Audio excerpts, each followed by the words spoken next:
இறைவா நீயே அனைத்தும். இறைவா நீ நன்றாக இருக்க வேண்டும்.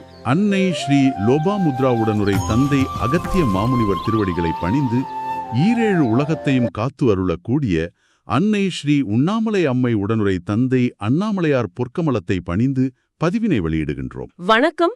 இந்த தெய்வீக செய்தியை கேட்க வந்திருக்கிற நீங்க எல்லோருமே பாக்கியம் செஞ்ச ஆன்மாக்கள். ஆமாம், சித்தர்களோட வழிகாட்டுதலை கேட்கிற உங்க வாழ்வில நிச்சயம் நல்லது நடக்கும். இன்னைக்கு நம்ம பார்க்க போறது மாமுனிவர் அகத்தியர் சித்தன் அருள் மூலமா நமக்கு அருளின வெற்றி தரும் தீப ரகசியங்கள் பத்தின ஒரு ஆழமான பார்வை.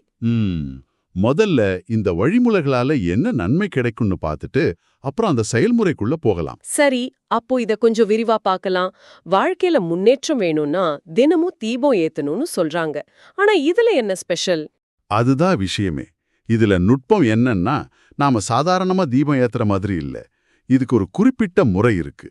அந்த ரகசியமே நாம சேர்க்கிற பொருட்கள்ல தான் இருக்கு. ஓ, பொருட்கள்லையா? சுவாரஸ்யமா இருக்கே. ஆமா, அந்த செயல்முறைய நான் தெளிவா சொல்றேன்.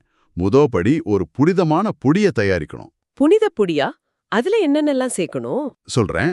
கிராம்பு, ஏலக்காய், பச்சை கற்பூரம், அதோட சிறிதளவு அரிசி மாவு, கற்கண்டு, அப்புறம் கொஞ்சம் கோதுமை மாவு. இதெல்லாத்தையும் ஒன்னா சேர்த்து நல்லா அரைச்சு ஒரு பொடியா வச்சுக்கணும். சரி, இந்த ஆன்மீக விஷயத்துல அரிசி மாவு கோதுமை மாவெல்லாம் ஏன் வருது? அதுக்கு ஏதாவது காரணம் இருக்கா? நிச்சயம் இருக்கு. இது நம் வாழ்வின் ஆதாரமான உணவை இறைவனுக்கு அர்ப்பணிக்கிற மாதிரி நம்ம வாழ்வாதாரம் பெருகணும்னு வேண்டிக்கிறது தான் இதோட தத்துவம். ஓஹோ, புரியுது. இது வெறும் சடங்குல ஒரு அர்ப்பணிப்பு. சரி, இந்த பொடி தயார். அடுத்தது என்ன? ரொம்ப முக்கியமான ஒரு விஷயம். பச்சை குன்றின் மணிய தீபம் ஏத்துற எண்ணெயில மிதக்க விடணும். பச்சை குன்றின் மணி, அதென்ன? அதோட வேலை என்னங்க? பச்சை குன்றின் மணிங்கிறது ஒரு வகை விதை. இது எதிர்மறை ஆற்றல்களை தடுக்கும் ஒரு கவசம் மாதிரி செயல்படும் சித்த தத்துவம் சொல்லுது. ஆஹா, ஒவ்வொரு பொருளுக்கும் ஒரு தத்துவார்த்தமான காரணம் இருக்கு. மிகச்சரியா சொன்னீங்க. இது வெறும் நம்பிக்கை மட்டும் இல்ல, அந்த பொருட்களோட குணங்களை கொண்டு ஒரு நேர்மறை சூழலை உருவாக்குற முயற்சி தான் இது. அருமை. இப்ப பொருட்கள் எல்லாம் தயார். தீபமேத்திர முறை பத்தி அந்த மூலம் என்ன சொல்லுது? மனநிலை எப்படி இருக்கணும்? அதுதான் இதுல மிக மிக முக்கியம். தயாரிச்ச பொடிய தீபத்துல போட்டு உங்களுக்கு தெரிஞ்ச இறை மந்திரங்களை சொல்லிக்கிட்டே தீபம் ஏத்தணும்.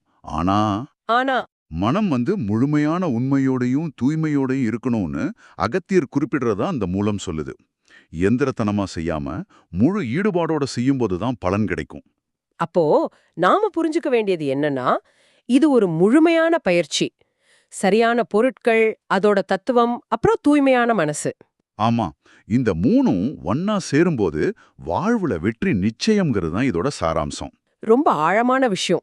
இது சித்தர்கள் எல்லாருக்கும் அருளின ஒரு உலக பொதுச் செய்தி இல்லையா? ஆமா, அதனாலதான் இதுக்கு பதிப்புரிமெல்லாம் எதுவும் கிடையாது.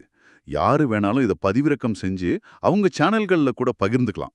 ஆமா, வாட்ஸ்அப், ஃபேஸ்புக், இன்ஸ்டாகிராம்னு எல்லா சமூக ஊடகங்கள்லயும் இதை பகிருங்க. இந்த மாதிரி தெய்வீக வழிகாட்டுதலை மற்றவங்களுக்கு சொல்றது முதல் தர உயர் புண்ணியத்தை நமக்கு தரும். சித்தர்களோட இந்த ஞான உரையை இவ்வளவு பொறுமையா கேட்ட உங்க எல்லாருக்கும் எங்களுடைய நன்றிகள். ஓம்.